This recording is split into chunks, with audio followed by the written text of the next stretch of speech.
Hola a todos, continuamos con la segunda parte de la unidad 2. Lo que nos había quedado de la clase anterior es hablar un poco acerca de anestesia en trasplantes.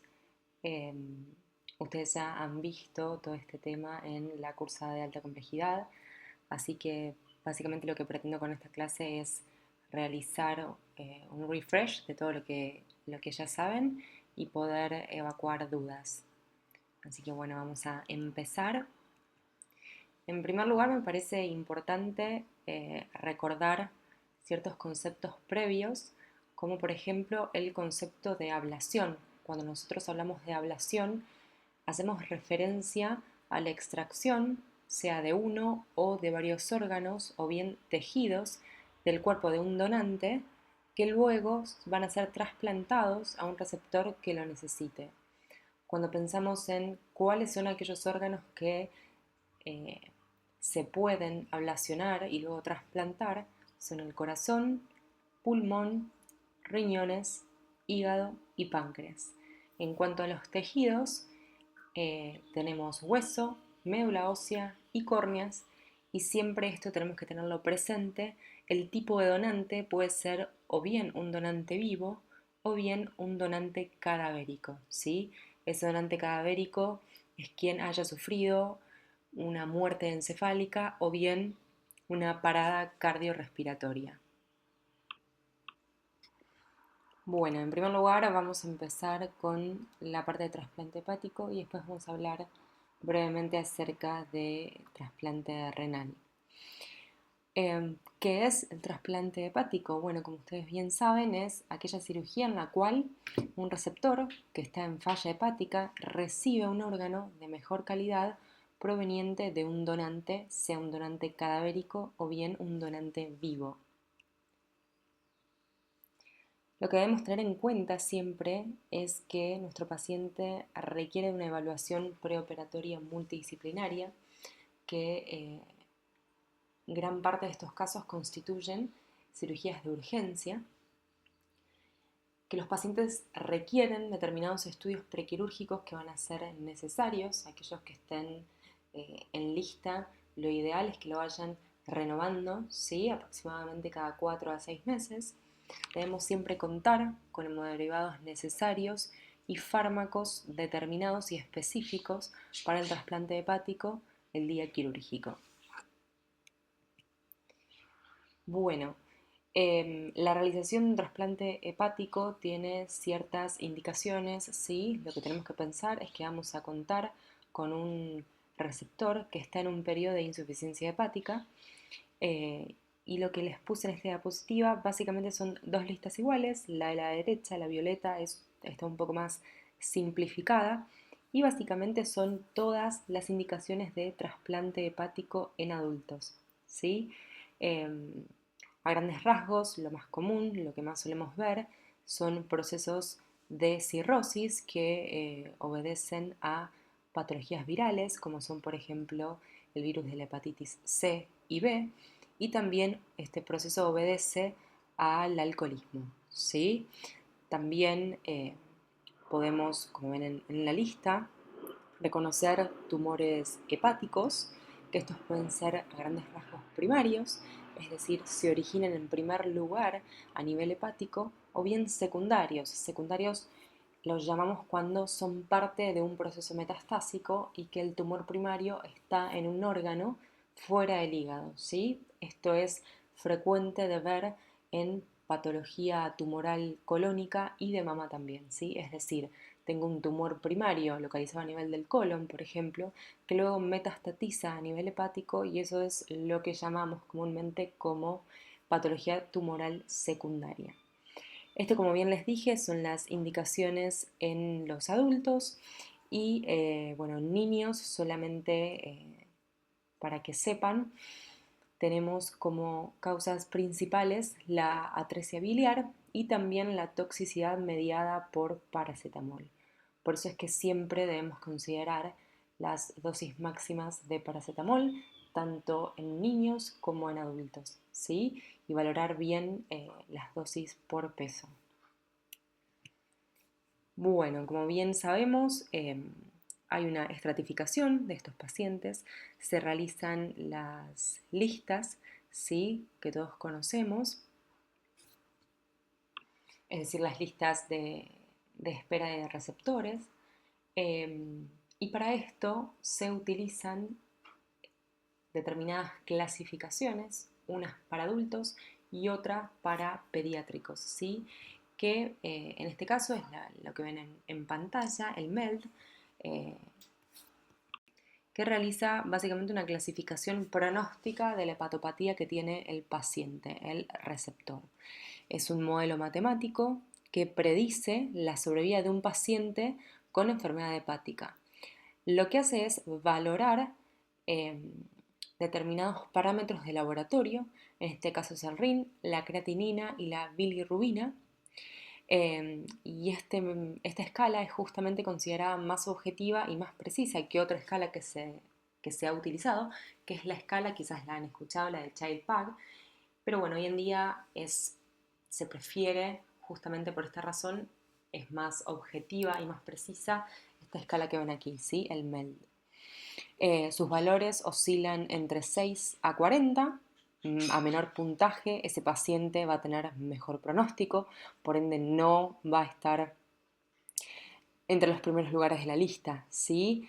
Eh, Esto ayuda a establecer un orden, una prioridad en la lista de trasplante hepático en adultos. Todos aquellos pacientes que tengan mayor puntaje van a ser los pacientes que tengan una mayor prioridad, ¿sí? Recordar la escala de MELD como un score de estratificación, ¿sí? En, en pediátricos se utiliza también una escala que es el PELD, que utiliza dos variables más, ¿sí? Pero bueno, clasificación en adultos, clasificación en pediátricos, adultos utilizamos esta que acabo de explicar. Bueno, ¿cuáles son las contraindicaciones para realizar un trasplante hepático? Como todo procedimiento quirúrgico, tiene una serie de indicaciones y también una serie de contraindicaciones, ¿sí? No todo paciente en un estadio de insuficiencia hepática va a tener indicado un trasplante debido a determinados factores que debemos evaluar que le van a contraindicar esta cirugía. Por ejemplo, todos aquellos pacientes que continúen con una adicción activa al alcohol o bien a drogas. En cuanto a las infecciones, hacemos referencia específicamente a infecciones tipo sepsis, ¿sí? En la parte que indica, donde está el número 2, enfermedad por VIH activa no controlada. Esto lo que quiere decir es todos aquellos pacientes en un estadio de SIDA, ¿sí? No portadores de HIV, sino que estén ya en un proceso de enfermedad avanzado. Y lógicamente aquellos pacientes que se encuentren ya en falla multiorgánica o bien que tengan enfermedades extrahepáticas graves e invalidantes, por ejemplo, una hipertensión pulmonar grave, un edema cerebral incontrolable. En cuanto a las neoplasias malignas que ven dentro de la primera parte, específicamente neoplasias hematológicas y tumores malignos que ya cuenten con un gran nivel de extensión hepática y hayan generado metástasis a distancia. Bueno, tenemos que reconocer toda la secuencia quirúrgica, específicamente las fases del trasplante hepático. En primer lugar, a grandes rasgos, saber que se realiza la cirugía del donante, que es donde se lleva a cabo la ablación hepática, la cual puede ser completa o bien de segmento lateral izquierdo, sobre todo en donantes vivos.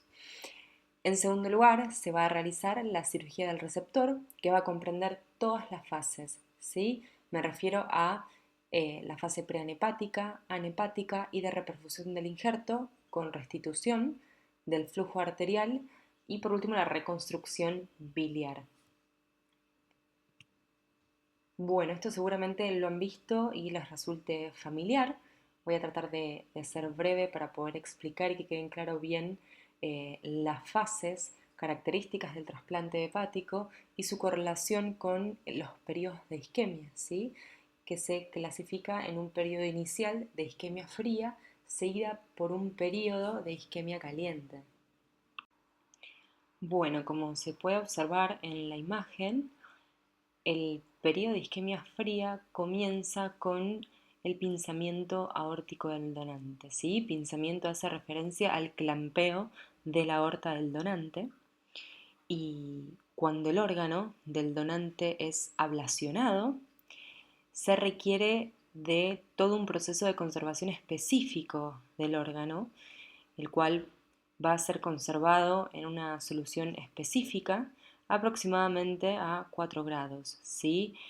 Por eso es que se lo denomina isquemia fría, porque se aplican determinados medios y soluciones exógenas para poder conservar bien frío el órgano con el objetivo de justamente poder mantenerlo vital.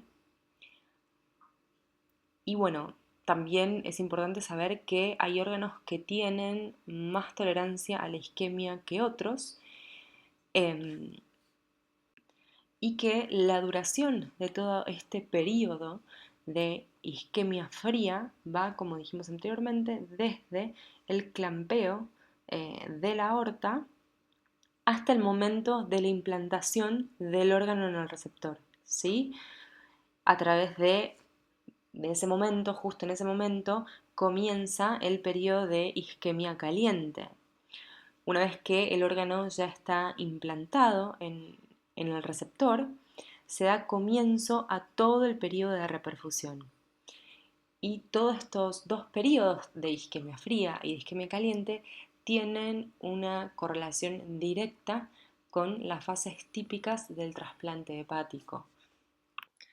Algo muy importante a tener en cuenta, que no lo mencioné, es el tiempo ideal de isquemia fría, ¿sí? Lo ideal sería que todo este periodo tenga una duración menor a 8 horas. Bueno, con respecto a las fases típicas del trasplante, las desarrollé en diapositivas siguientes, pero bueno, vamos a hablar brevemente de ellas. La fase de hepatectomía inicia justamente con la incisión en piel que se hace en el receptor, ¿sí? Como bien indica la palabra, esta fase de hepatectomía es básicamente la extracción del órgano del receptor. En primer lugar, hay que tener en cuenta el sangrado, la presencia de ascitis y el drenaje de la misma, y la colocación de los retractores, que son los denominados retractores de Thomson. La denominación de este periodo, al consultar la bibliografía, se pueden encontrar con una denominación de fase preanhepática también. Que justamente esta fase va a culminar con la explantación del hígado del receptor, ¿sí? Que es el hígado nativo, el hígado enfermo, para después comenzar con la fase anhepática, fase que justamente inicia en este nivel, es decir, con la explantación del hígado del receptor, y va a ser la fase en donde se va a colocar el hígado del donante, y posteriormente se van a realizar todas las anastomosis correspondientes.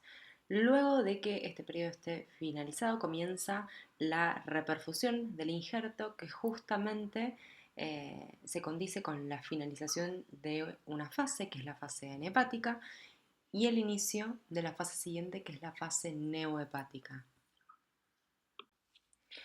Bueno, en esta última etapa, que es la neohepática, ya contamos con un hígado implantado, reusclerizado, y se van a realizar las anastomosis tanto arteriales como biliares, y es una etapa en la cual hay que prestar atención especial a una serie de eventos hemodinámicos que se pueden dar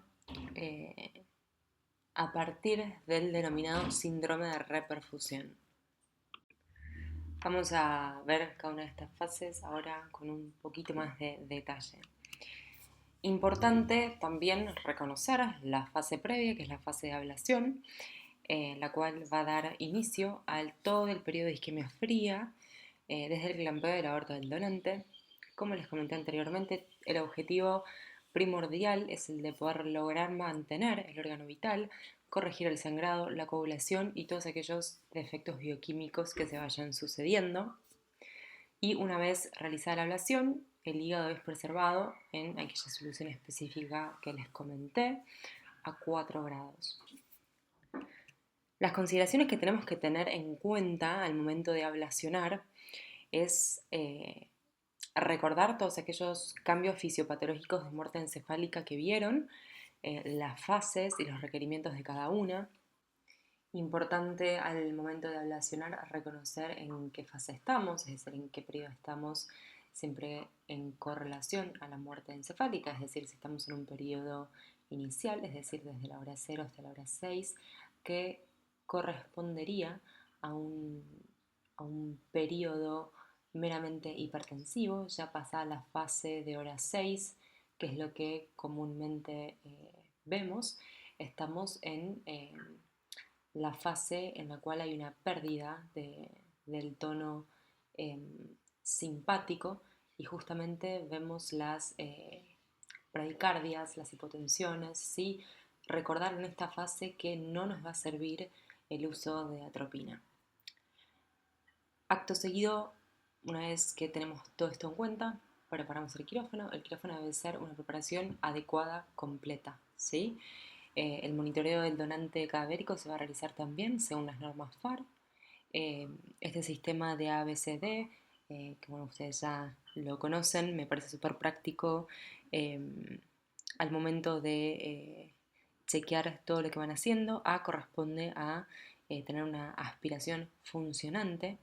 B hace referencia al chequeo del funcionamiento de la mesa con todos los elementos necesarios para la ventilación y la intubación. Esto es muy importante que cuenten con absolutamente todos los elementos para intubación. Eh, Me van a decir, sí, pero son pacientes que ya vienen intubados. Claro, pero lo que puede ocurrir es que se nos extube en cualquier momento, al pasarlo de camilla, etc. Y nosotros contribuir en un daño, ¿sí? Eh, o sea que en tal caso que el paciente, por ejemplo, se extube y nosotros no tenemos los elementos necesarios, eh, se puede venir también una parada cardiorrespiratoria y los órganos dejar de ser vitales. Entonces, es muy importante siempre anticiparse. Se hace referencia a todo el chequeo de lo circulatorio, todo lo que tenemos que tener preparado, contar con vías periféricas gruesas, tenerlas armadas con llaves de 3 vías, correctamente purgadas, vía central, acceso arterial, disponibilidad de avocats, jeringas, agujas, lógicamente el ecógrafo, justamente para poder colocar la vía central, en caso que el paciente no la tenga colocada, contar con múltiples bombas de infusión, soluciones parenterales, y el carro de paro siempre en quirófano. Con respecto a las drogas que vamos a utilizar, tener siempre preparados vasopresores, tenerlos a mano, noradrenalina, adrenalina, como vasodilatadores de elección NTG, heparina, también hidrocortisona o hay algunas instituciones que directamente utilizan meprednisona, antibióticos, antiarrítmicos y vasopresina.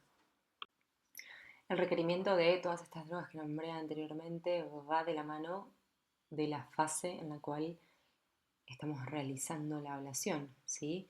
En una segunda fase, lógicamente, nos van a servir muchísimo tener vasopresores.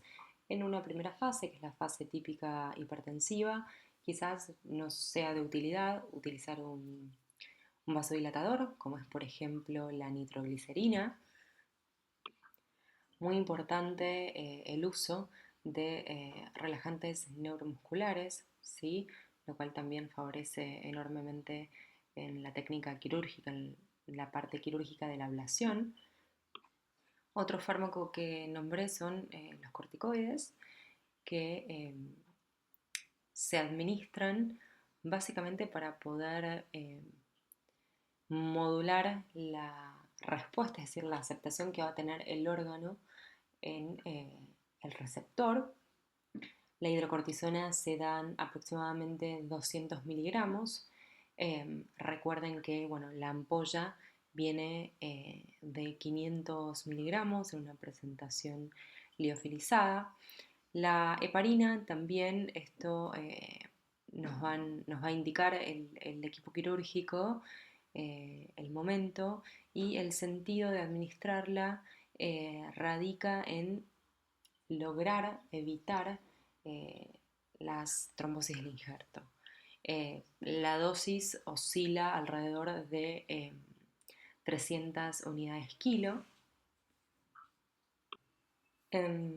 Para no olvidar, meprednisona, la dosis se da entre 200 también a 300 miligramos y bueno, además de darlo por los objetivos que dije anteriormente, los corticoides, también se vio que tiende a, digamos, contrarrestar la respuesta inflamatoria sistémica originada por la muerte encefálica.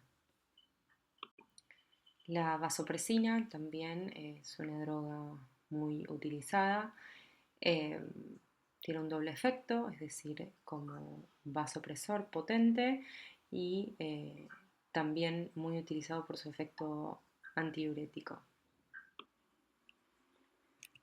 Bueno, ahora sí pasamos a la fase preanhepática, es decir, la primera fase del receptor, la cual comienza con la incisión quirúrgica del receptor, el drenaje de ascitis, como bien dije anteriormente, la colocación de los retractores.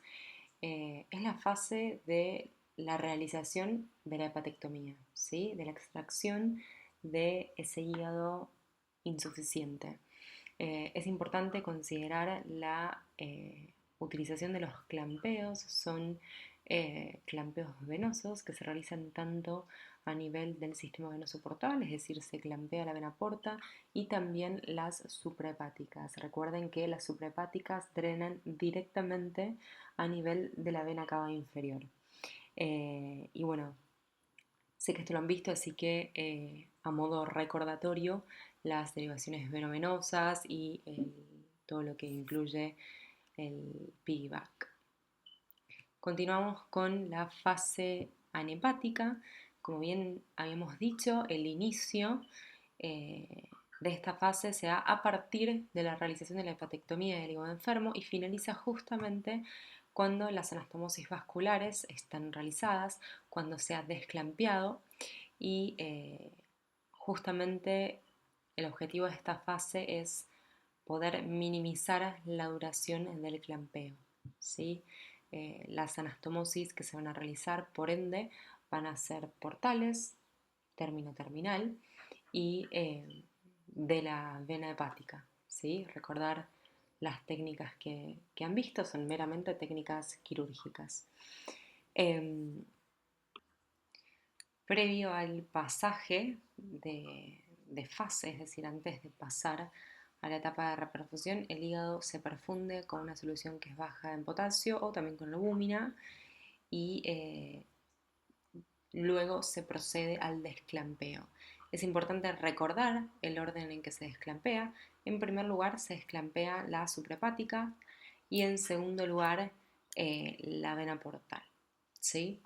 ¿Qué problemas podemos tener durante esta fase? Principalmente y a grandes rasgos, hipotermia, acidosis y fibrinolisis. En esta etapa tenemos que considerar ampliamente el uso de noradrenalina, así como también de dopamina.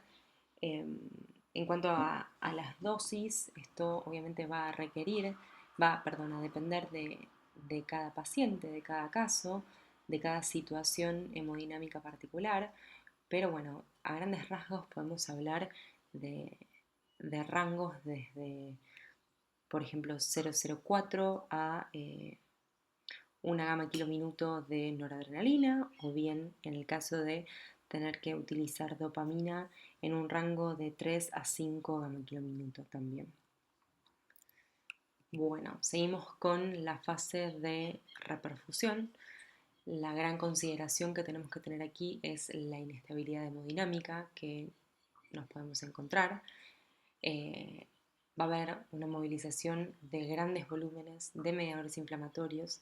Tenemos que tener presente, como dije anteriormente, descompensaciones hemodinámicas que van directamente de la mano del síndrome de reperfusión, y es el momento en el que siempre tenemos que tener la adrenalina a mano, bicarbonato de sodio y gluconato de calcio, y justamente es en este periodo en el cual se realiza la anastomosis de la arteria hepática término-terminal y anastomosis biliar término-terminal.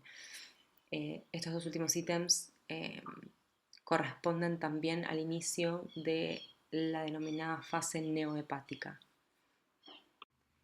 Debido al síndrome de reperfusión, que tiene aproximadamente una incidencia que varía entre el 25 al 55% de los pacientes, tenemos que prestar especial atención y estar muy alertas, ¿sí? Por todo esto que acabo de decir, la descompensación hemodinámica nos va a llevar a ver un paciente con una gran disminución del ATA vasopléjico, hay un montón de mediadores inflamatorios circulando, hipotermia, va a haber acidosis metabólica con GAP aumentado, es decir, vamos a estar en presencia de una acidosis láctica, hiperpotasemia, y todo esto conlleva a un gran riesgo de paro cardiorrespiratorio, es un paciente con sobrecarga de volumen y riesgo de arritmias, ¿sí? Por ende, hay que tener todas estas drogas siempre disponibles, específicamente en esta etapa. Con respecto a si el paciente sale extubado o no del quirófano, siempre es una evaluación completamente individual, ¿sí? Según cada paciente, y tenemos que considerar los criterios de extubación. Hacemos una valoración de muchísimos parámetros al momento de decidir la extubación dentro del quirófano. En primer lugar, valorar la presión arterial de oxígeno, la ventilación, es decir, qué volumen tidal está metiendo ese paciente, la frecuencia respiratoria, chequear el end-tidal de dióxido de carbono menor de 50, la presión arterial de dióxido de carbono menor a 60 milímetros de mercurio, tener en cuenta una reversión total del bloqueo neuromuscular, corroborar con medios objetivos de ser posible, de contar con ellos, eh, valorar que el paciente tenga reflejos conservados, como pueden ser la valoración del reflejo tusígeno o bien de glutorio. Un paciente que vamos a extubar lógicamente tiene que tener una estabilidad hemodinámica, tiene que estar normotérmico, es decir, contar con una temperatura mayor o igual a 35,5, euvolémico, y que lógicamente no sospechemos de algún tipo de sangrado activo. Bueno, ¿cómo vamos a preparar el quirófano de estos pacientes? Básicamente lo que vimos anteriormente, el monitoreo estricto según las normas FAR. En primer lugar, chequeamos mesa de anestesia, todos los elementos requeridos para la intubación orotraqueal. Tenemos que tener en cuenta que muchas de estas cirugías son cirugías de urgencia, ¿sí? Muchas veces el paciente directamente ni siquiera cumple con el ayuno, por eso es que consideramos siempre la realización de una inducción de secuencia rápida, ¿sí? Para ello, muy importante tener una aspiración a mano y funcionante. Se va a proceder a la colocación de 2 a 3 vías periféricas gruesas que cuenten con al menos 3 llaves de 3 vías cada una, que estén prolongadas, que estén correctamente purgadas. Colocación de un catéter arterial con paciente despierto. Siempre realizar el test de Allen, correcta antisepsia, y lógicamente si es un paciente despierto vamos a realizarlo con anestesia local, ¿sí? Con lidocaína al 1. Vía central, siempre ecoguiada. La realización de la colocación de una vía central ecoguiada nos ayuda muchísimo a poder evitar todas las complicaciones que trae aparejada la colocación de un acceso venoso central. Con respecto a los cristaloides y coloides, recordar que deben estar tibios.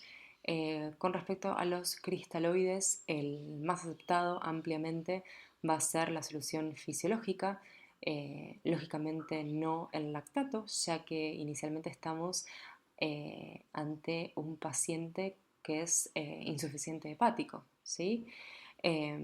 Contar siempre con los hemoderivados necesarios, con el carro de paro, con múltiples bombas de infusión y con todas las drogas disponibles sobre la mesa, ¿sí? Tanto para la inducción como para el mantenimiento como para el despertar, y todas aquellas drogas específicas que vamos a requerir para esta cirugía, para cirugía de trasplante hepático.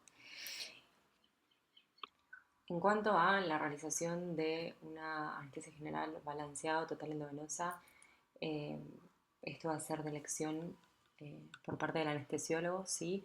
Hay muchos estudios publicados en los cuales la verdad es que no se encuentran diferencias significativas sobre la realización de una técnica u otra. Con respecto a la inducción, se puede seleccionar también un inductor, que como bien conocen es el etomidato, ¿sí? Sobre todo en pacientes cuya eh, estabilidad hemodinámica eh, no nos permita utilizar otros inductores. Con respecto a la elección del relajante neuromuscular, el atracurio es una muy buena elección, ¿sí? Por el metabolismo que tiene, se metaboliza a través de la vía de Hoffman. Y lo que hay que tener presente es que son cirugías muy largas, ¿sí? Muy prolongadas, eh, que van a durar más de 8 horas y que por ende son cirugías que nos van a permitir realizar eh, infusión de relajante neuromuscular, ¿sí?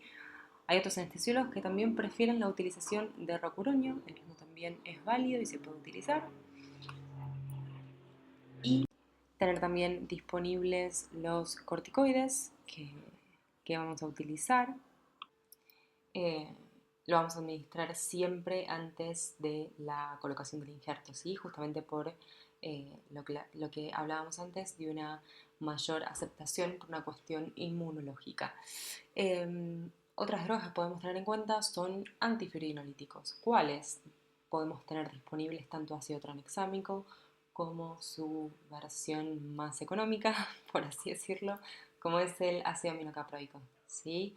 Eh, para la utilización de los mismos, lo que debemos tener en cuenta son siempre las contraindicaciones. También contar con drogas para el manejo del medio interno, contar con insulina para el manejo de potasio alto. Y por último, y no menos importante, todo lo contrario, vasopresores, ¿sí? Contar con las bombas de infusión para administrarlos, vasopresores como por ejemplo la adrenalina, noradrenalina, vasopresina. Y por último, bueno, considerar la hipotermia, ¿sí? Eh, como un factor que va a agravar aún más toda la situación previa. Por ende, debemos contar con medidas de calentamiento y al momento de administrar las soluciones parenterales, que éstas se encuentren tibias. Bueno, ya terminamos con toda la parte de trasplante hepático y ahora brevemente voy a hacer un repaso de lo que es trasplante renal. A modo de introducción, sabemos que es un trasplante que se realiza en pacientes que padecen de una enfermedad renal crónica, en quienes vamos a tener que realizar una correcta evaluación preoperatoria y evaluar todas las comorbilidades que de manera característica tienen estos pacientes, ¿sí? Como bien saben, según lo que ya han visto, contamos con dos tipos de trasplantes, está el heterotópico, y el ortotópico, así como también el riñón. Este órgano va a provenir de dos tipos de donantes. Puede ser un donante vivo, el cual puede estar relacionado o no, o bien eh, directamente de un donante cadavérico.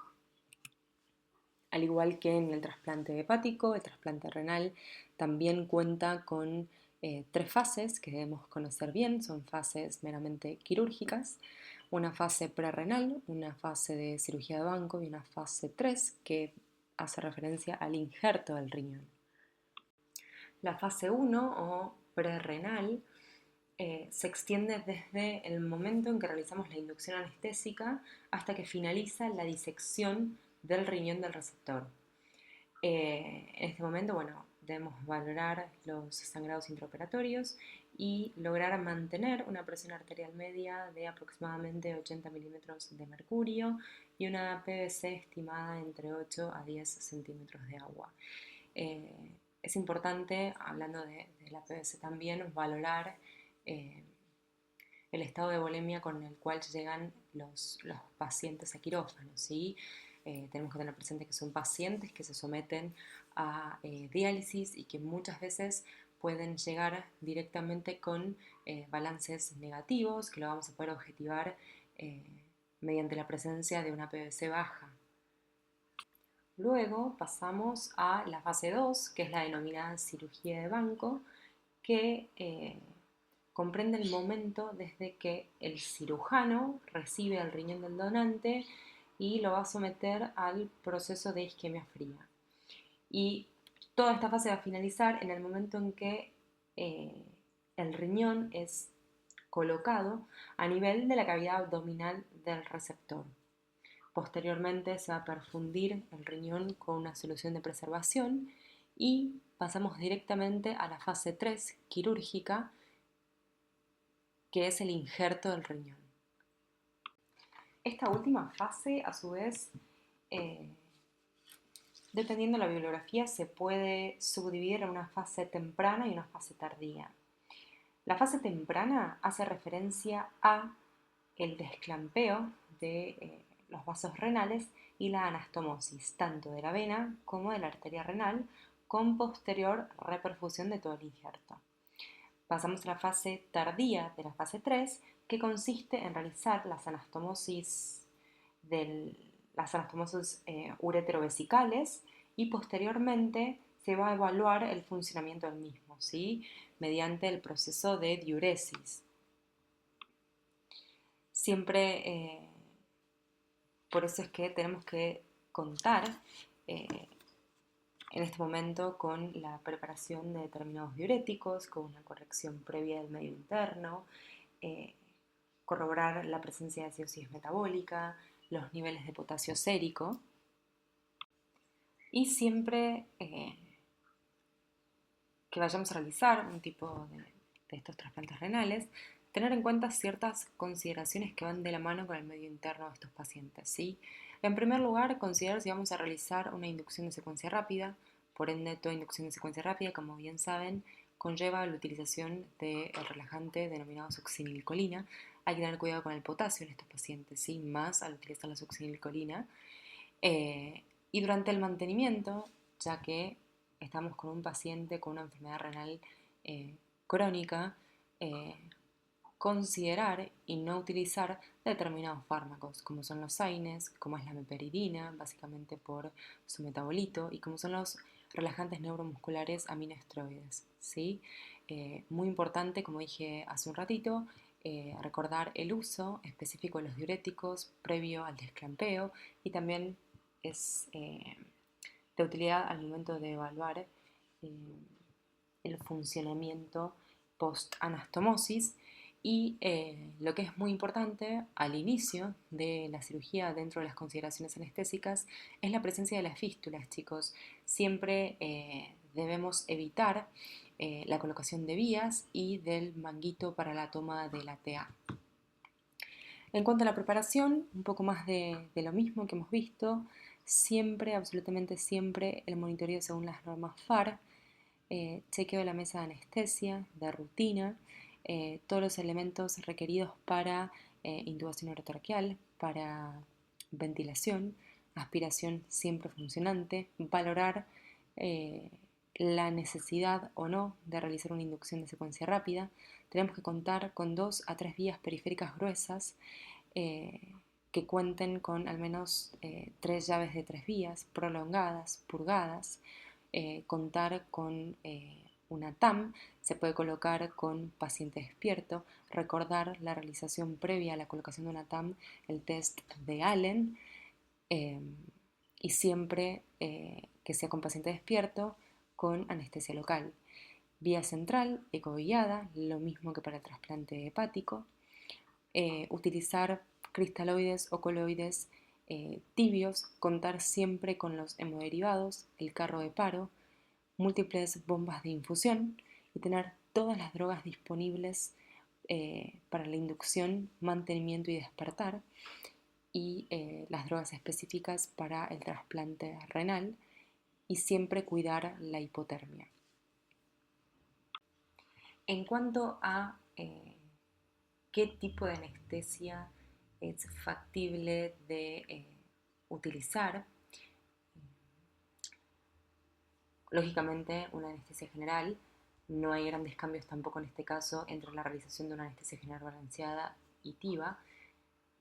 El cambio estará determinando determinados factores individuales, como vimos las indicaciones para realizar una anestesia total endovenosa, y también se puede acompañar o no de técnicas de analgesia neuroaxial, ¿sí? ¿A qué me refiero con esto? Podemos usar tanto la vía intratecal como la vía epidural con colocación del catéter y poder mantener el catéter viable hasta el postquirúrgico como un método de analgesia. Esto va a ir dependiendo de cada anestesiólogo y de cada paciente. Estas técnicas neuroaxiales también tienen ciertas contraindicaciones, y especialmente en estos pacientes tenemos que chequear cuál es la medicación que toman, si tienen justamente contraindicada la realización de estas técnicas, y comorbilidades, ¿sí? Sobre todo el estado de su bulimia. Bueno, espero que hayan disfrutado la clase, que les haya servido.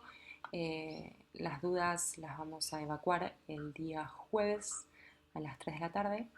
Y bueno, todas las preguntas que tengan me las van dejando por el foro, así el jueves las podemos discutir entre todos. Bueno, que tengan una linda semana. Chao.